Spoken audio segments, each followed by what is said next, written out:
Here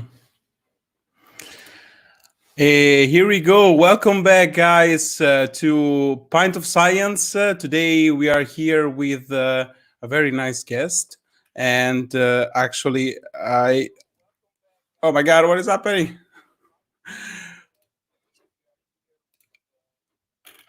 Don't know what is happening. Okay, I will ask Renata to jump in and help me here. I have a bit of return inside my earphone, but okay. But anyway, welcome back, guys. I will become crazy probably, but today actually Renata is the best person to share and to explain quickly what actually we are going to do today. So let's go, All right. Renata. Yes. So what we are going to talk about today?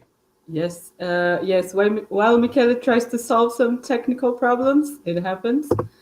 So today we are going to talk about one of the coolest topics in the geosciences. And Michele, you know what to do? No, not working. Can you hear me? Yeah, but I Yes. need the slides. Sorry. It's coming. Here we go. Sorry. Okay, no problem. Now it's fixed. So, as I was saying, one of the coolest topics in the geosciences, and it's not only me, geologist, saying this. Dwayne Johnson, The Rock himself, he has said so last week on his Twitter when some geology students asked him about his topic preferences. So this is serious stuff. And today we're going to talk about seismology. And if you go to the next slide, please. You've probably seen all over the news. The slide does not change you. Oh, thank you. You've probably seen these headlines all over the place mentioning how Earth is moving less since the COVID-19 confinement measures kicked off all around the world. So we'll bring a very special guest from the seismology division of the Royal Observatory of Belgium. And he will explain a little bit about what this is all about. But before that, and before we get him online, when we were preparing this live, a question came to us. And we thought it would be a good way to warm up the discussion. So Michele, if you're ready, which question is that? And what were your findings? Yes. Yes, I agree with you. So the question that actually sometimes we also hear around, it happened to me a couple of times, was actually this one. What will happen if everybody jumps at once? So everybody on Earth, if everybody is going to jump at the same time, what is going to happen? So what actually I discovered that, first of all, I don't know if you know, but Earth spins at 460 meters per second. So this is the speed at the equator. So what actually we are going to check if this is the case always, or if there is a way actually to decrease the speed or augmented the speed.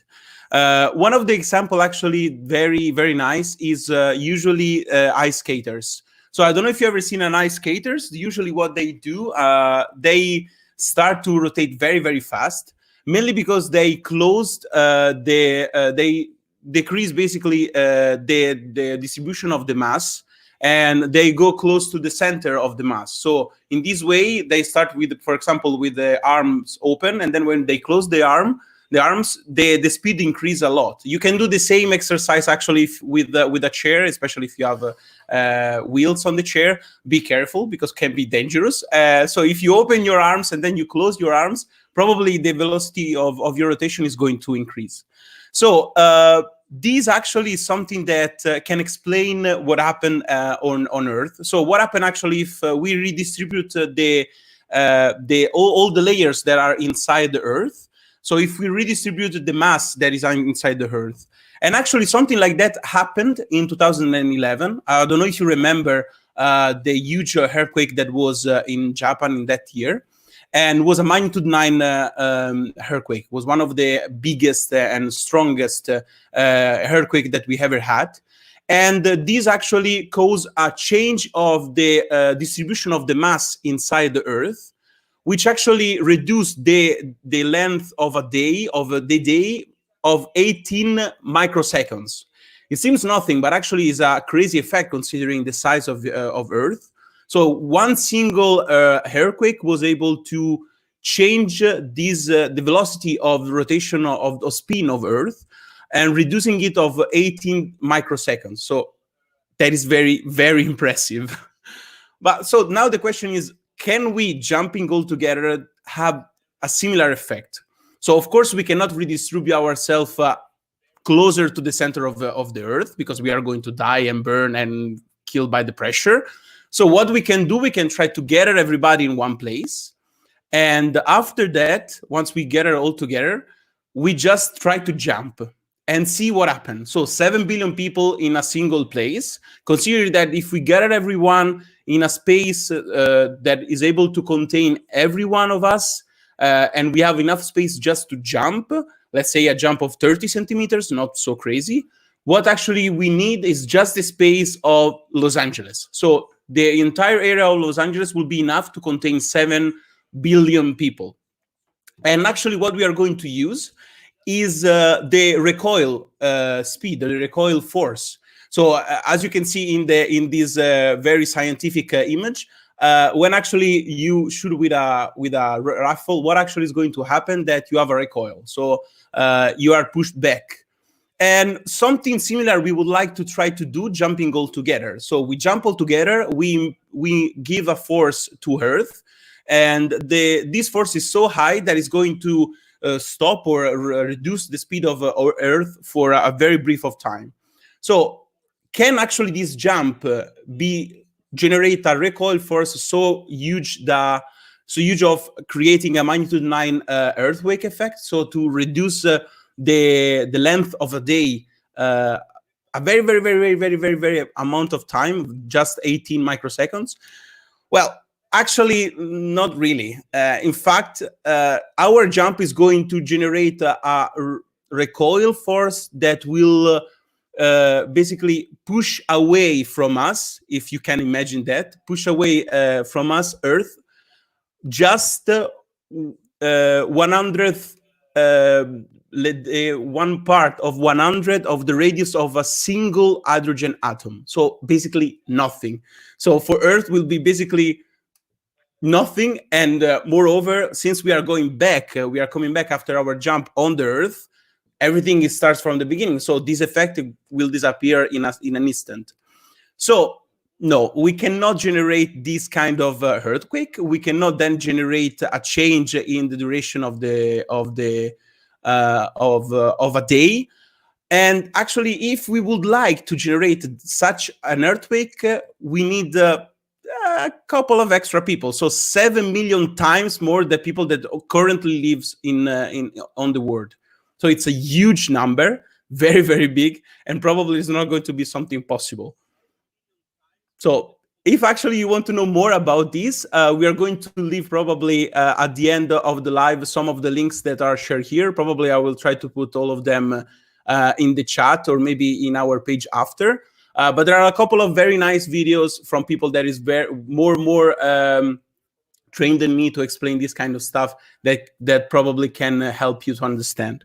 So going back to our main guest, and Renata, I'll just leave you the stage so you can introduce him. All right, thanks, Michele.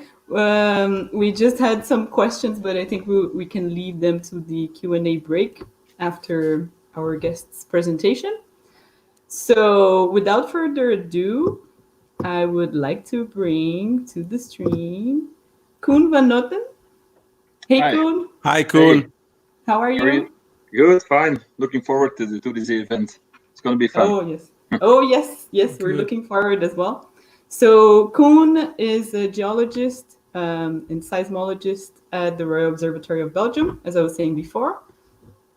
And he prepared a very, very nice presentation for us today about all of these headlines that I was mentioning earlier. So we will bring his presentation on. Yep. Oh, there is some. Okay, good. So Koen, go for it. Okay, thanks. First of all, thanks for this invitation. I think indeed the media. It's coming. It's there.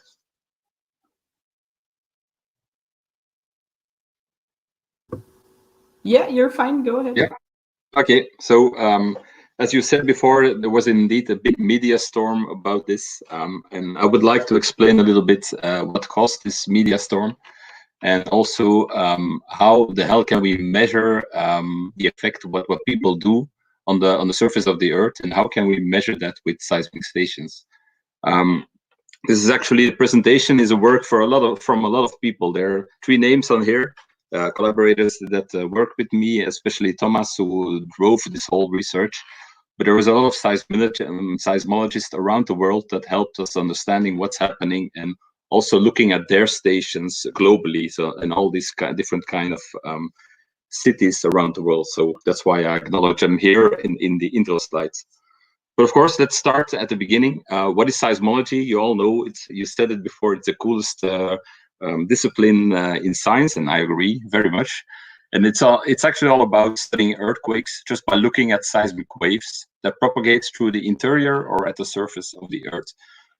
So seismologists, they use seismic stations to look at excuse me, to look at earthquakes, or try to find earthquakes. But of course, a long time ago already, they saw a seismic station doesn't only measure an earthquake. I just have an example. This is an earthquake that happened in Belgium a couple of days ago at night. And you see every line is a different station that recorded this earthquake.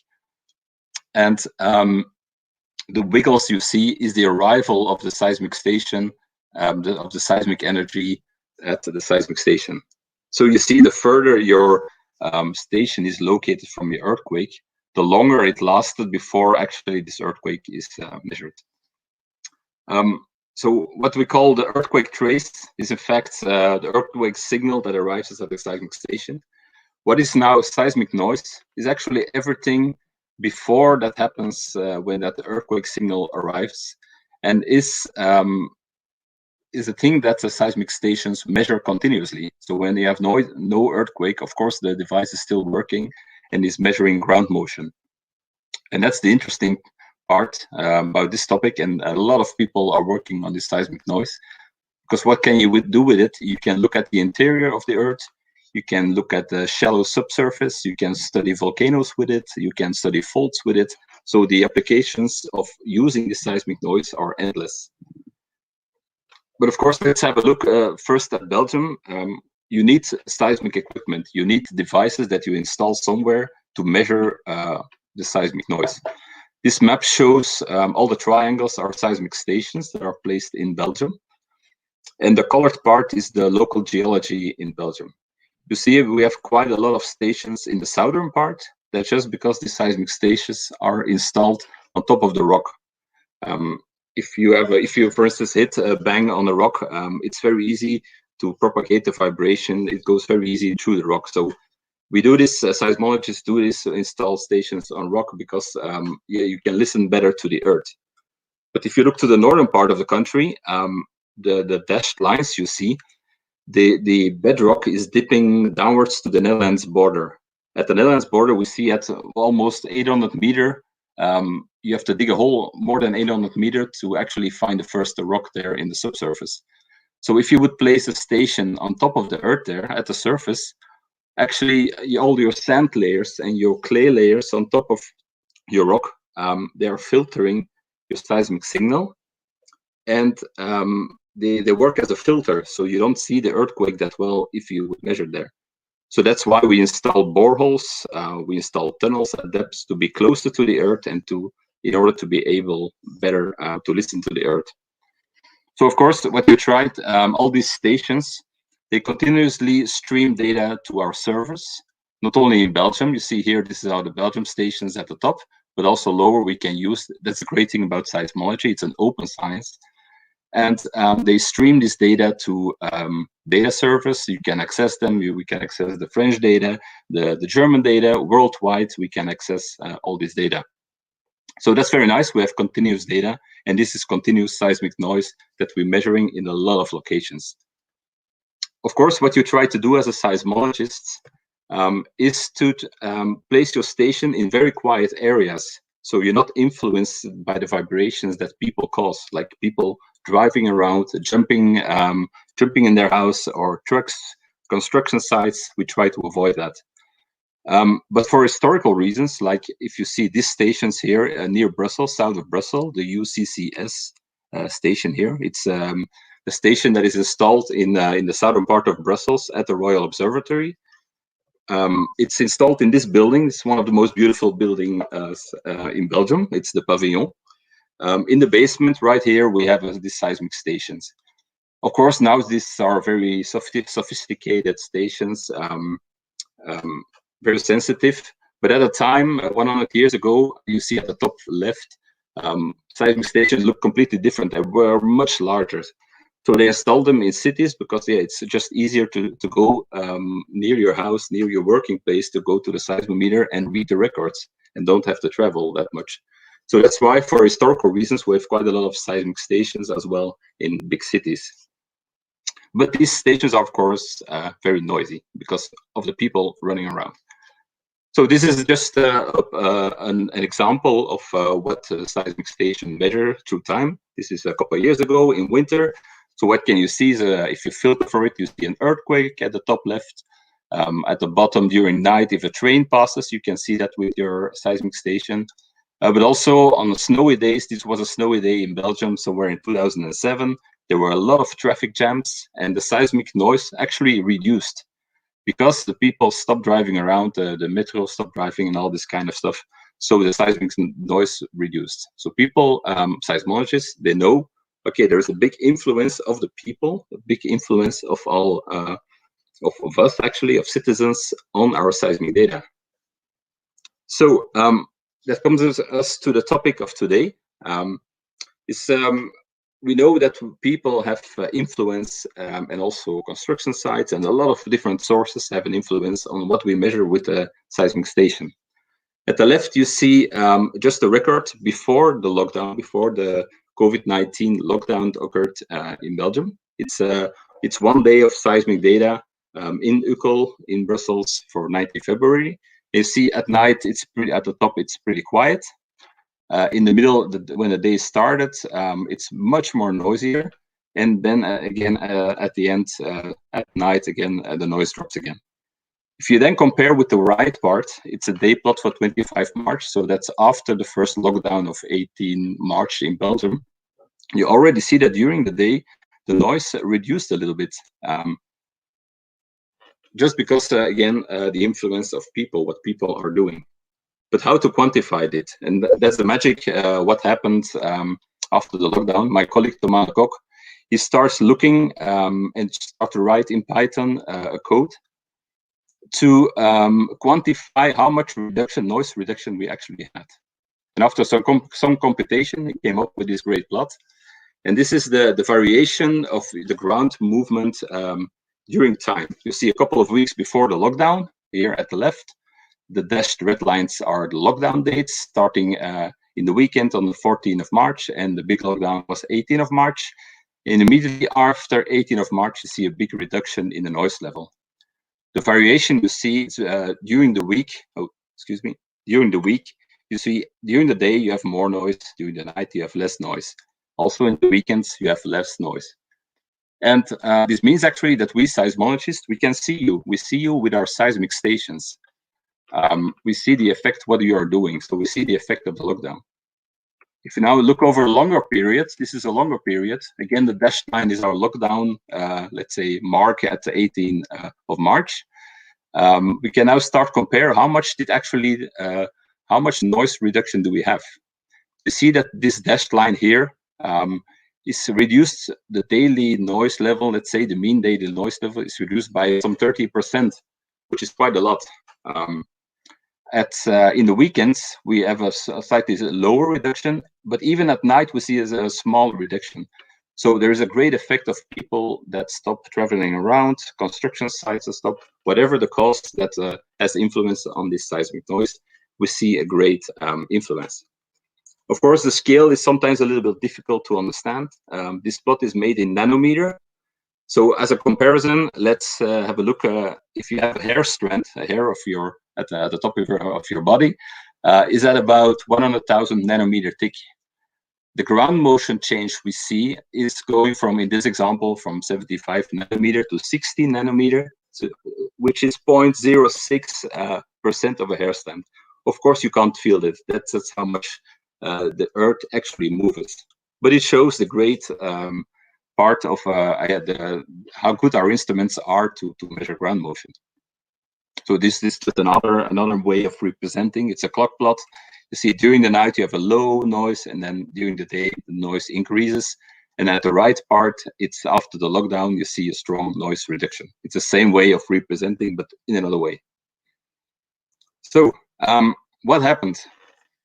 We put this on Twitter, and as happens often on Twitter, people start to retweet and start to comment on that.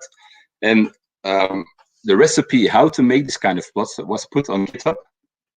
GitHub is an online platform where you can share your scientific coding, computer coding, and people can use your codes to do the same exercise.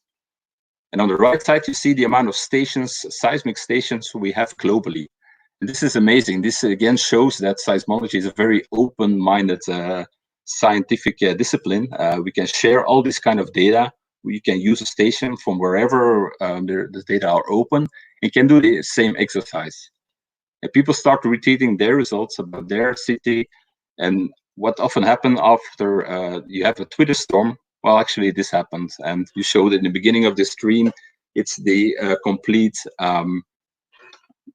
it's not a complete, it's an overview of media that actually were attracted by this Twitter storm and start interviewing all kind of scientists and seismologists around the world to show what is the influence of the lockdown on seismic data. So I can take you on a little tour. We're not allowed to travel, but we can do it now because we have internet. So let's travel. Let's go to China. This is a very nice same plot in the province of Hubei, not so far from Wuhan, where it all started. And you see that the lockdown started earlier in January, so the seismic noise was reduced. During the lockdown, it remained very low. And it's actually one of the only areas where indeed the lockdown is completely lifted, and you see that the seismic noise is gently increasing again. This is the example for China. This is another example. This is Madrid. The same observations. You can do different variation during the day or during the weekend, and also these noise reductions. And you see different kind of noise reductions during after different lockdown measures. But we know this is a global effect. This is the plot with where they have some while ago all the confirmed cases of that had the COVID-19 virus. So in every of these big towns, seismologists start to look at the data, and they all observe the same. This is a very nice example here that was published in National Geographic, because a lot of seismologists provided their data to National Geographic, and they made this plot. And you see always the same noise drop. Of course, this works very well in cities. You can see the noise drop in cities. But most of seismologists install seismic stations in the mountains, in very quiet areas. And there, of course, you don't see this lockdown effect because you lose the anthropogenic signal there. So what is our message here? It's not, of course, seismology is great, but we also have a little bit social message.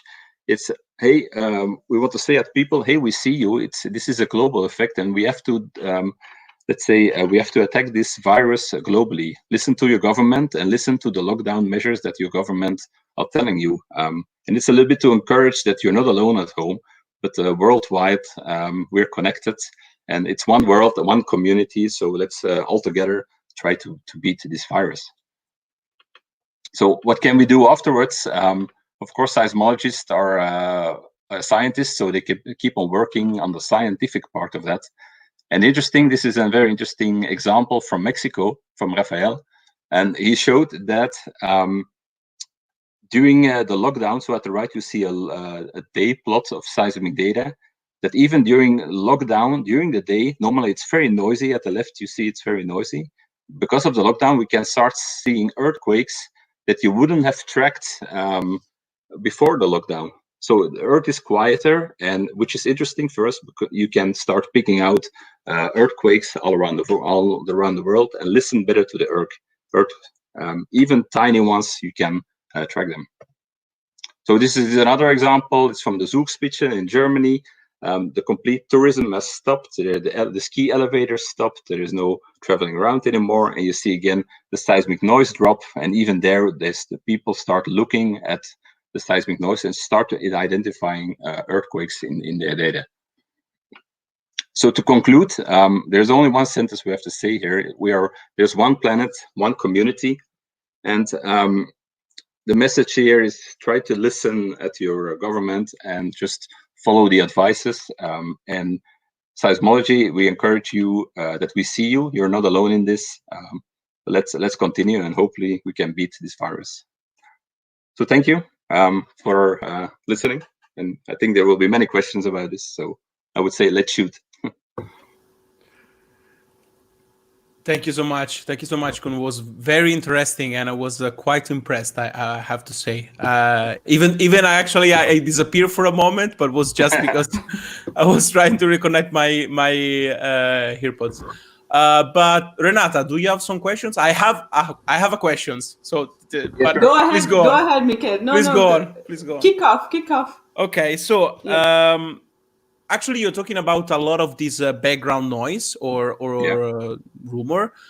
And what I was actually thinking about that, we saw that probably this is one of the reasons why now that we are in this lockdown situation, a lot of animals are coming back in the cities. We saw a lot of videos of these animals that are actually around and in the cities, because probably all this noise is not there anymore. So they are free and they are not scared. And they can actually go closer to the place where actually every day we live. But so there is actually an impact of this background noise on Earth structure. So it's something that is like a constant vibration that can damage Earth in some ways, or it's so low that actually it's not going to do anything. No, it's like the example I give of the air, the vibration, because it's so low that the Earth doesn't actually feel this. We measure it. It's a propagation of what we do at Earth that we measure with the stations. But of course, you need lots more energy to generate an earthquake to try to move a fault. So that's not. It's indeed not the case. But you're right that there are a lot of. If you see to other disciplines, there are a lot of environmental effects of this lockdown. You see, our air is cleaner. People indeed start listening at birds in their garden, start to observe the nature again, because it's really more silent. If you use a microphone and you record the noise today, you would do it again within a couple of months. It will be different. It's indeed more quiet. So there are a lot of effects. Yeah. That's true. Okay. Now, Renata, do you have some questions? Oh, I have many. Of course. Sorry to interrupt you, Renata, but guys from the audience, if you want to ask something to Koen, just shoot it. We are here for this, and we will have a small Q&A session right now. So just shoot it, all your questions, and Koen, I'm sure that he's going to be able to reply to everything. That's right. Yes. No, I was just wondering that you showed an example of an earthquake in Belgium from yesterday or something like that? So earthquakes are happening all the time. You're measuring them all the time. So how often? Because we're not feeling them, right? No. But earthquakes are happening in Belgium. Earthquakes do happen in Belgium. Tiny ones, not all the time, but of course, we're not always able to measure the very, very small ones. So talking about magnitudes, we can go to magnitude 0. It's just a number, of course, but that's very low. And to measure this kind of stuff, you need more stations. You actually have to install stations all around your country. That's what citizen science also makes great. We will talk about it later. But if for instance, if everybody would host a seismic station, we would much better are able to locate tiny earthquakes. But until now, yeah, that's not possible. But yeah, I hope this answered a little bit of questions. Yes. Yeah. Oh, you could show. You can go to our website seismometer.be and looking at what's the latest earthquake that happened. Certain areas are more prone to movement than other areas. Of course, if you go to the Dutch, German, Belgian border, you have the Lower Rhine embayment. It's a faulted area there, and there the faults are still a little bit active. More earthquakes happening there than in the middle part of the country. Oh, okay, Yes. okay. Yeah. Regarding, go on another. No. If you have another go question, ahead. go on. No, we have some questions from the audience, so go ahead with yours. And okay, then my question actually is regarding. So you are saying that we are not able to detect sometimes very, very weak, I would say, earthquake. Mm-hmm. But actually, you were saying that you are able to measure the movement of the Earth in nanometers, which is unbelievable accurate. Mm-hmm. But could you actually explain to us more or less, if it's possible in a general word, how this is possible? So how is possible that we are so good and we can detect so tiny movement of the Earth with the instruments? It's based on what is based? I don't know. It's the instrument itself. Actually, you should undress a seismometer to explain this better. The seismometer is a very detailed device that measures your ground motion in 3 different directions. You have a little seismometer in there that moves upwards. You have one that moves north-south, and the other one east-west. And it's actually a coiled inside field that when it moves, makes some electricity, and that electricity is transferred to ground motion if you compute it well. So it's really devices that are so great, and that's the advantage of science, of course. Yeah.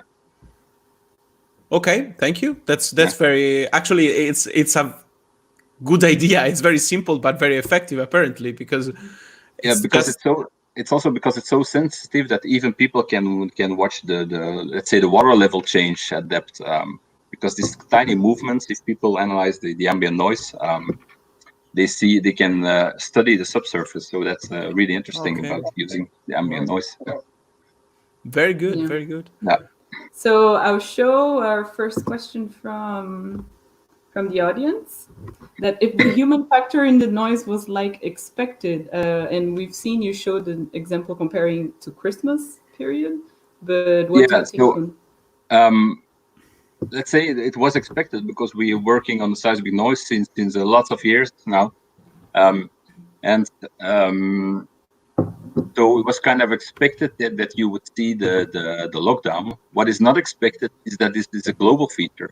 In a lot of towns all around the world, the same thing is happening. So, which means that even your global seismic network, also there the noise reduction is the noise is reduced, which is an amazing observation. We never had that. Sometimes you can have a noise reduction because of the snow or because of other reasons, but we never saw that this happened globally, and that's the interesting part. So it's not.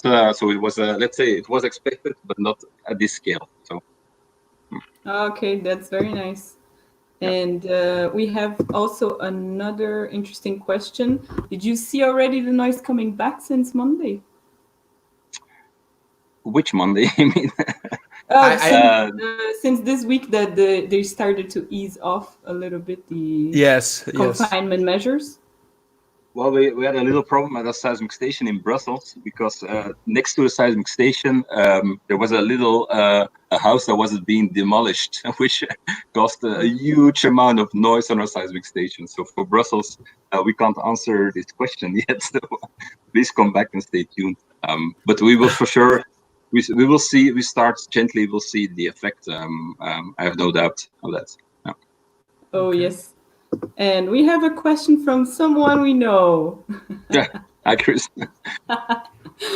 How much of the seismic noise in Belgium is natural? How much is anthropogenic?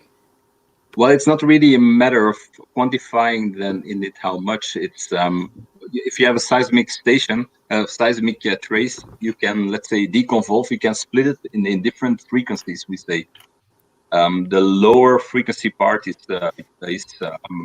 natural generated. Even like, let's say, a good noise source is the wave interaction in the ocean. So just the one wave hitting another wave will generate seismic noise that is transmitted to the earth. We measure that.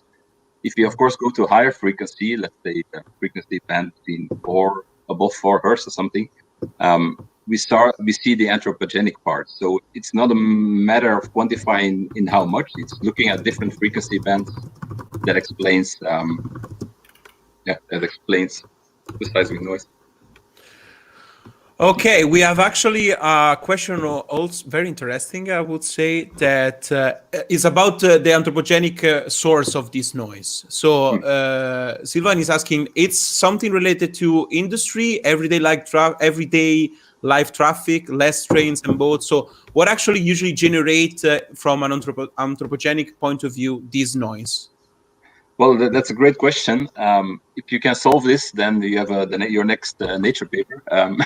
That's why we are gathering a big group of seismologists now to take globally a lot of examples and start looking at what has influenced our seismic station and really analyze every signal trace from different areas.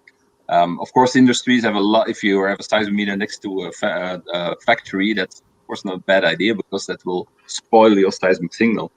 But everything has a little influence. So with a seismometer, you see everything together. So everything contributes: the industry, the traffic, indeed the trains. So everything contributes to your seismic noise. Yeah. That's Nice.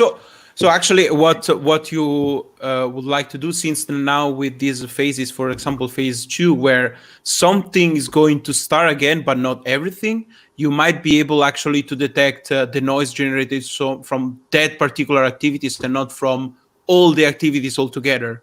So yeah, that's the interesting about the lockdown period. The measurements we did allow us to identify where is actually the noise coming from. Can we, because we know some things dropped, some sources dropped, can we actually look, is the noise source during the lockdown, is it the same as before? Then we know the source of it. So that's what seismologists will do and look really at the source of everything. So it's a challenging time. Okay. Actually, there is sorry, go. Go on. If you have a question, go on. No, because we have more of a technical question as well. Is it possible to differentiate the primary and secondary waves of an earthquake with plots like you showed? What? I don't even. Yeah, I think I showed the plot in the beginning, and you see indeed the first wave that's coming is a pressure wave. We call it the P wave, and the secondary wave is a shear wave. Yeah, of course you can. So it means that an earthquake generates different kind of waves.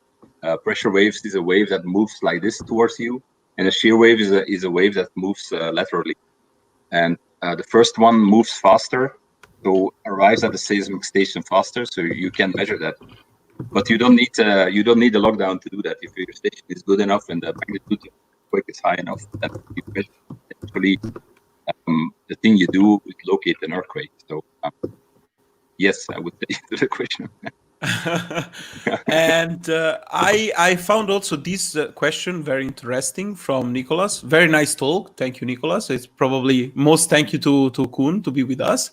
It is now in lockdown possible to locate where most part of the noise that we'll have is coming from, and thus assess where people are still very active. So I think that the question might be, can we use this noise to track movement of people? Not in the way that a detective would like to do. So Okay. if you have 1,000 people jumping all at the same time in a bar next to the seismic station, yes, then we know. If a few people are gathering in their garden and having a secret barbecue, no, then we can't. So it's not. Okay. So it's like I said before, it's everything together that generates your noise. So it's not. We don't play detectives here or want to make a political. A conclusion with this. Yeah. But Yeah, kind of related to that, but I've been following the plots that Thomas posts on Twitter, and that you can see that it is slowly increasing again, let's say the noise. But was there any interest from government, like either in Belgium or elsewhere, to use this sort of data to track how well the lockdown measures are being enforced? Yeah, it's a good question. We saw a lot of, let's say, governmental institutions retweeting what we said, but there weren't in Belgium. It's not our purpose to make any political decisions with. But we saw for instance, in Ireland that a group of advisors, then they start looking at this and wanted to make some conclusions out of this seismic plot of I think it was in Dublin. But it's not our goal to make a political discussion or to play the detective or a policeman here. It's, like I said before, the social message is, let's say, the most important, and the opportunities, what we can further work on as seismologists. Okay. Oh, nice. So I suggest actually that we go for one last question that maybe help us to introduce the next topic. So this question is from Anna, and she's asking, does this mean that your detectors can track big events in Belgium like rough vector or soccer matches?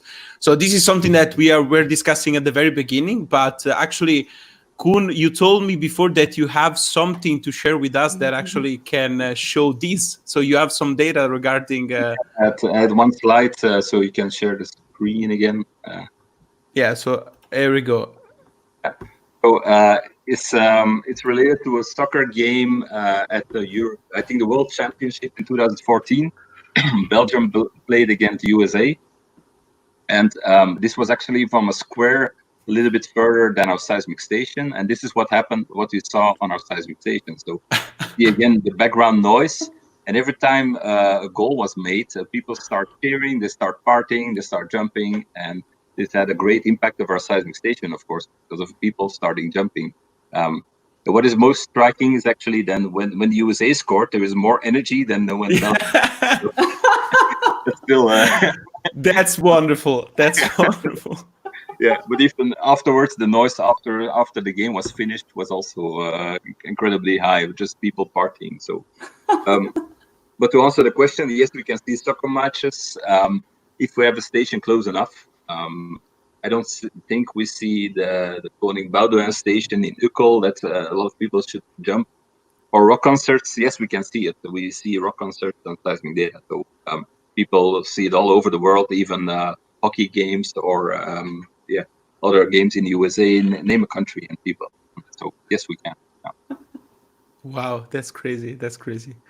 Then actually, I think that can lead us to the next topic, which is Renata. So can you help me to introduce the next topic, because you know better than me, and Koen, of course, know even better than you. But what we are going to discuss in the second part, where actually we always prefer to discuss about the human side of science and scientists. Yes, absolutely. And so one of the things that we were interested, that is something that Koen researches, is how us and everyone else, like how citizens can help with their studies. So something that's called citizen science. And as he was saying, that seismology is such an open science and it does rely a lot on information from citizens as well. So we asked him, how can we help with your research? And I think he prepared a little something for us. Yeah, you can share the screen again. So Koen, let us know. There you go.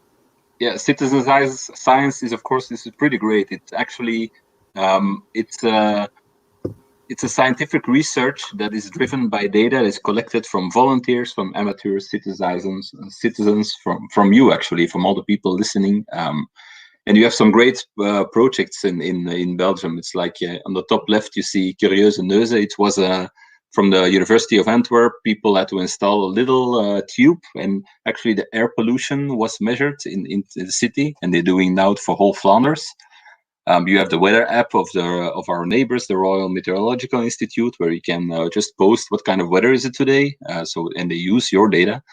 Of course, you have the counting birds. There's also ValueSun of the Royal Observatory, where you can help scientists digitizing graphs of the past. So this kind of work that can be done by the citizens provide us a lot of information, a lot of data. And also, this is the case in seismology. At the left part, you see the Accelerope project. This is driven by the Royal Observatory also. And these are little devices, little accelerometers installed on a brick. And a lot of people, like 100 people, host this in their basement. Let's say the quality that this kind of devices measure is lower than a seismic station, but they provide us quite a lot of data out of the world. So if out of Belgium, so if you have an earthquake somewhere, also these kind of little devices, which are very low costs. I think the whole device is only €100, which help us to analyze an earthquake better. This is also occurs globally. At the right, you see a Raspberry Shake. It's a little seismometer that people can buy. And on the map, you see where actually all these Raspberry Shakes are already installed. So it's contributed to, let's say, a seismic station is pretty expensive, and this is more cheaper solution. And people also want to know what's happening below their feet, so they can install this kind of devices. But let's say the biggest, the interested part is also my research topic. It's is that you can report felt earthquakes wherever you are. You feel an earthquake, you can report. This is just an overview of all the seismological institutes that we see in Europe that organize did you feel the earthquake inquiry. So you can go to their website, or you can use the app, depends where you are, which country, and you can report that hey, I was here, I was outside, I felt the earthquake, and these are my observations. And based on that, we can make a ground motion map. You can actually see how hard the earth was shaken during the earthquake, and that's a great tool. Just as a last slide, I show something. These are two earthquakes. All the red dots you see here, the red dots were people. There's I think about 10,000 people that reported that they felt this 2011 earthquake.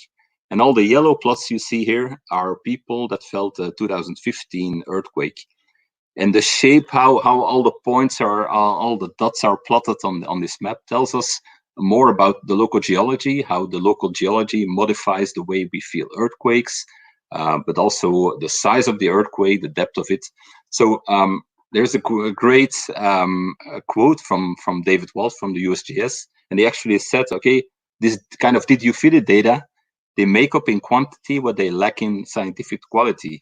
The scientific quality might be lower of citizen science data, but you have so much data that actually makes up again this lack of quality. So we use this to study the earth, and that's why we need everybody's. If you feel an earthquake, just please fill in this data. So then we're back to the football. So they can stop sharing. So that's a little bit an overview of citizen science, and actually, in the website of the Royal Observatory in Belgium, if you feel an earthquake, you can fill it in, right? And we can share the link as well afterwards. Yeah, sure, I can. Yeah, it's just seismology.be. It's not always open, the inquiry. It's open if you if we have a huge earthquake, we open it up, we advertise it, and then people will. But of course, we don't encourage that the daily every tiny vibration you feel from a truck that passes through your car, through your streets. That's something different, of course. But I would say citizen science is great. It's really I use it a lot. Yeah, actually, for this kind of stuff, it's very important because it's something that all of us, we can be part of this measurement and be part to collect samples and collect information and data, which is actually the base of science. So it's very, very important. Very, very important. Thank you so much, Kun. Was really interesting. You're very welcome. Thanks. I would suggest to do a very small extra Q&A time regarding this topic, so regarding citizen science. So if you have questions regarding this topic, guys, just let us know.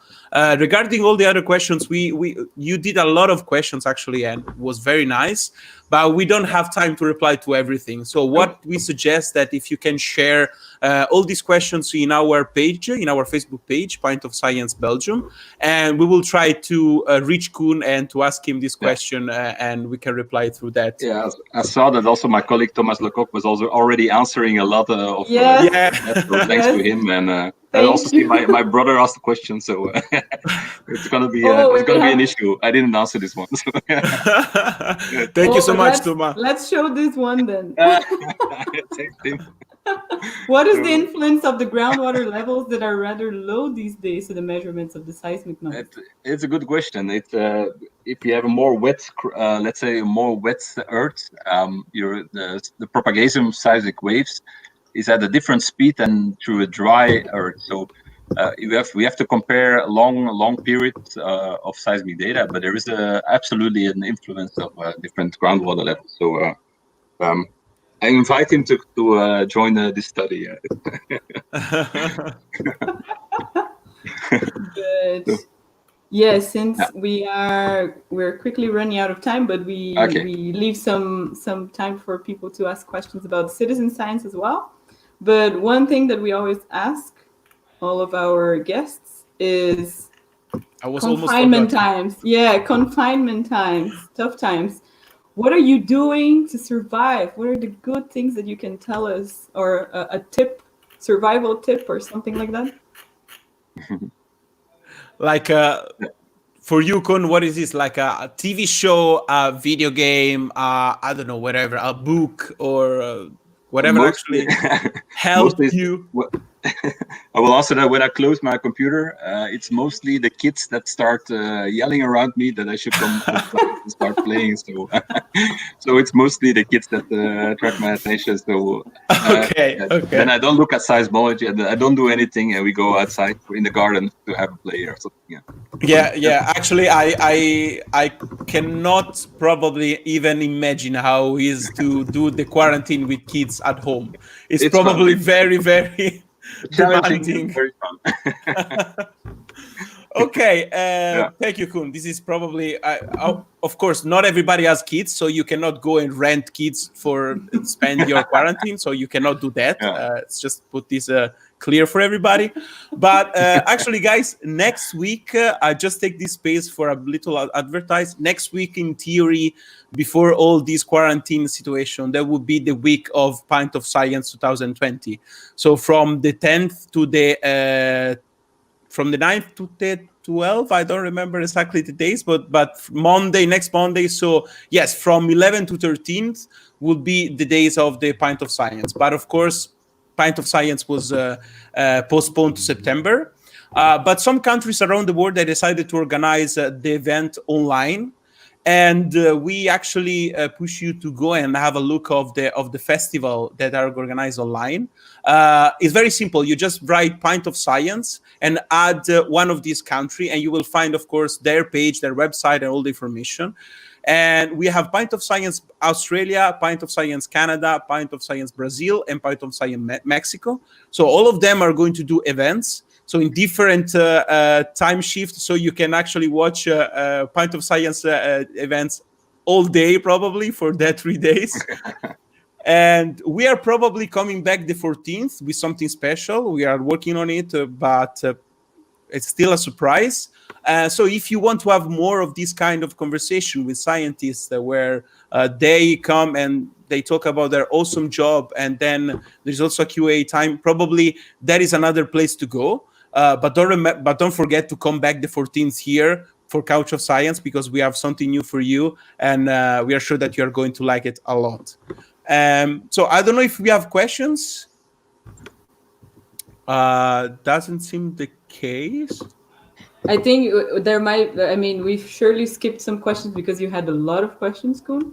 Yeah. But We'll follow on can, Facebook. yeah. We can answer them, or you and your Yeah. colleagues can answer them later on. It was very nice to see a lot of questions. This Yeah. time was a lot of questions. Thank you, guys.